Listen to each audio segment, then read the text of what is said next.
Hello everyone, কেমন আছো? তোমার চ্যানেলে সবাইকে স্বাগতম। অনেকদিন পর আবার একটা ভ্লগ ছাড়ছি। ওয়েদারটা একটু মোটামুটি ভালো আছে, নাহলে ওয়েদার যে কখন মুড চেঞ্জ করছে কেউ বুঝতে পারছে না। কখনো বৃষ্টি হচ্ছে, আবার কখনো রোদ উঠছে, তো কখনো ঝড় হচ্ছে। গ্রামের দিকে বৃষ্টি হলে না মানে চারিদিকটা কেমন কাদা কাদা হয়ে যায়, ঘর থেকে বেরোতে ইচ্ছা করে। এত বকবো না, তো আজকে একটু ভিডিও বানানোর ইচ্ছা হলো, ওয়েদারটা ভালো আছে তাই ভাবলাম তোমাদের সাথেও শেয়ার করি আমি ভিডিও করার জন্য কিভাবে রেডি হই। ভিডিও করতে গেলে একটু সেজে গুজে ভিডিও করলে ভিডিওটা একটু ভালো আসে। তো ফার্স্টে দেখলে আমি দুটো ফাউন্ডেশন একসঙ্গে মিক্স করে মেখে নিয়েছি, যেহেতু একটা ফাউন্ডেশন একটু ডার্ক ছিল আর একটা লাইট ছিল। তারপর কম্প্যাক্ট দিয়ে সেটাকে ভালো করে সেট করে নিয়েছি। তারপর ব্লাশ দিয়ে একটু গাল দুটোকে টমেটোর মতো লাল করে নিলাম। আমি জানি যে ভিডিওটা ভালো বোঝা যাচ্ছে না, যেহেতু আমি ফোনটা বালিশের উপরে রেখেছিলাম, আমার কোনো স্ট্যান্ড নেই। তোমরা যেভাবে আমাকে ভালোবাসা দিচ্ছ সেভাবে দিতে থাকো, আমি ঠিক একদিন স্ট্যান্ড কিনে নেব। তারপর দেখো আমি কাজল পরে নিয়েছি আর একটু মাস্কারা পরে নিয়েছি। আমার আগে আইলাইনার পরতে ভালো লাগতো, এখন আইলাইনারটা ততটাও ভালো লাগে না, কিন্তু কাজলটা আমার খুবই ভালো লাগে। আমি সাজুগুজু করছি দেখে ঠাকুমা বারবার ঘরে এসে দেখে যাচ্ছে আমাকে যে আমি কি করছি। বারবার আমাকে জিজ্ঞাসাও করছি যে কোথায় যাবি তুই। আমি বারবার বলছি যে ভিডিও করতে যাবো। আর যারা গ্রামে থেকে ভিডিও করো তারা নিশ্চয়ই জানো যে গ্রামের মানুষ কেমন।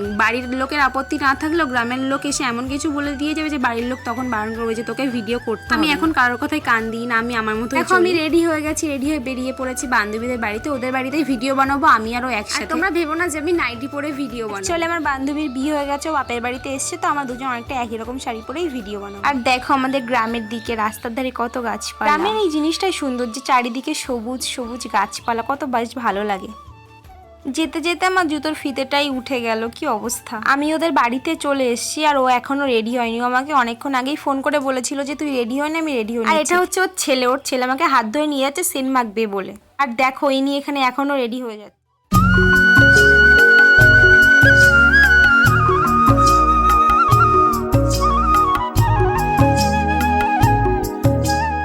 অবশেষে দেখো আমরা ছাদের উপরে ভিডিও বানাতে চলে এসেছি। আর ওই পুচকি মেয়েটাকে দেখছো, ওই হলো আমাদের ক্যামেরাম্যান।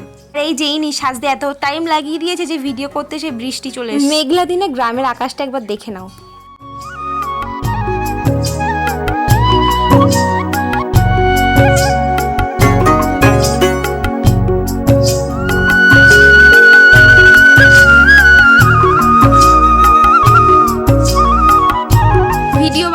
গেছে, আমি এখন বাড়ি চলে এসেছি। আর এই দেখো এই দুটো বন্ধু আমার জন্য অপেক্ষা করেছিল। তো বন্ধু না খুব হিংসা করে, যখন মানে দুটোকেই যদি একসাথে নিয়ে একজন চলে যাবে, তো দেখো একজন রাগ করে এখানে চলে এসেছে। রেটটা দেখলে ও বড় আর এ হচ্ছে ছোট, তো এ একটু বেশি আদর খায়, মানে আমার মা বাবা সবার কাছে একটু বেশি আদর খায়। দেখো আমার এখন হাতে কামড়ে নিচ্ছে আমাকে। তারপর ওকে কোলে নিলাম, দেখো কোলে নেওয়ার সাথে সাথে মানে আমার ঘাড়ে শুয়ে পড়েছে। মানে এরা এতটাই আদর, একটা বাচ্চা মানুষের মতোই। মানে আমরা কেউ অবহেলা করি না যে ছাগল বলে অবহেলা করবো বা কিছু, তো মানে খুবই ভালোবাসি। অনেকেই আছে হয়তো বলতে পারবে কি এমন ছাগলকে কোলে নিয়েছে, বাট কিছুই না।